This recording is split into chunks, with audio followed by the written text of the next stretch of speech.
പഠിപ്പിച്ചു. തിരിച്ചുള്ളവരെയോ എന്ത് കണ്ടാലും പലതും കാണുകയും എന്നാൽ സത്യം മാത്രം കാണാതിരിക്കുകയും, പലതും കേൾക്കുകയും എന്നാൽ സത്യം മാത്രം കേൾക്കാതിരിക്കുകയും, പലതും ചിന്തിക്കുകയും ആ ചിന്ത സത്യത്തിന്റെയും ധർമ്മത്തിന്റെയും വഴിയിലൂടെ നയിക്കാതിരിക്കുകയും നിഷേധാത്മകമായ സ്വഭാവം നിലനിർത്തുകയും ചെയ്തവരെ പടച്ച തമ്പുരാൻ വഴിപിഴപ്പിച്ചു. ഇത് പടച്ചവൻ വഴിപിഴപ്പിച്ചു എന്ന് പറയുമ്പോ പടച്ചവൻ കുറെ ആൾക്കാരെങ്ങനെ തെറ്റിച്ചു വിടല്ല, മറിച്ച് അവരുടെ സ്വഭാവത്തിന്റെ അടിസ്ഥാനത്തിൽ, അവരുടെ ജീവിതത്തിന്റെ അടിസ്ഥാനത്തിൽ. അതാണ് വഴിപിഴവിന്റെയും അതിന്റെയും അടിത്തറ. ഇത് പടച്ച തമ്പുരാന്റെ ഒരു വിധിയുടെ ഭാഗമാണ് മനുഷ്യരുടെ കാര്യത്തിൽ.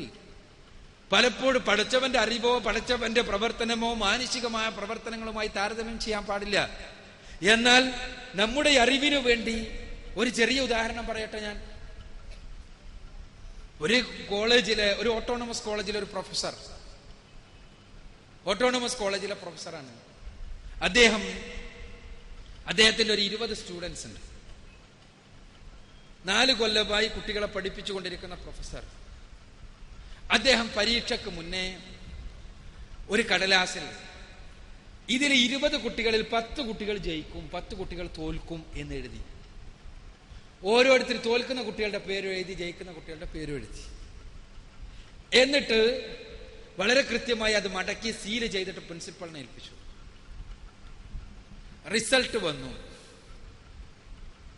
റിസൾട്ട് വന്നപ്പോ ഈ 20 കുട്ടികളെ അദ്ദേഹം വിളിച്ചു വരുത്തി പ്രൊഫസർ.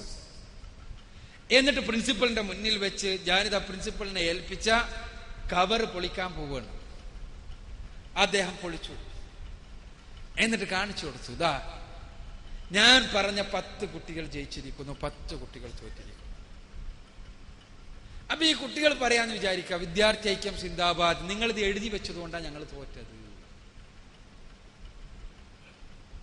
നിങ്ങളിത് എഴുതി വെച്ചതുകൊണ്ടല്ലേ ഞങ്ങൾ തോറ്റത് എന്ന് വിദ്യാർത്ഥികൾ പറഞ്ഞാൽ അത് അവരുടെ വിവരക്കേടുന്ന നമ്മളെന്ന് പറയൂ. പ്രൊഫസർ പറഞ്ഞു കൊടുക്കാൻ അവരോട്, എന്തുകൊണ്ട് നിങ്ങൾ തോറ്റു? ഞാൻ നിങ്ങളോട് പറഞ്ഞു നിങ്ങളുടെ ക്ലാസ്സിൽ 80% അറ്റൻഡൻസ് ഉണ്ടാവണമെന്ന്. നിങ്ങൾക്ക് 10 60% പോലും അറ്റൻഡൻസ് ഉണ്ടായില്ല. ഞാൻ നിങ്ങളോട് പറഞ്ഞു പരീക്ഷകളിൽ 50% മാർക്ക് വാങ്ങണമെന്ന്. നിങ്ങൾക്ക് 30% പോലും മാർക്ക് ഉണ്ടായിരുന്നില്ല. നിങ്ങളോട് ഞാൻ പറഞ്ഞു ക്ലാസ്സിൽ അച്ചടക്കത്തോടു കൂടി ഇരിക്കണം എന്ന്. അച്ചടക്കം എന്നുള്ള പദം ഒഴിച്ച് ബാക്കിയെല്ലാം നിങ്ങൾക്ക് അറിയുമായിരുന്നു. അതുകൊണ്ട് നിങ്ങൾ തോറ്റു. ആ തോൽവി എനിക്ക് അധ്യാപന പരിചയം കൊണ്ട് മുൻകൂട്ടി കാണാൻ കഴിഞ്ഞു. ഇവിടെ അധ്യാപകൻ എഴുതി വെച്ചത് കൊണ്ടല്ല ഇവര് തോറ്റത്. ഇവര് തോറ്റത് എന്തുകൊണ്ടാ? അവരുടെ കയ്യിലിരിപ്പ് കൊണ്ടാണ്.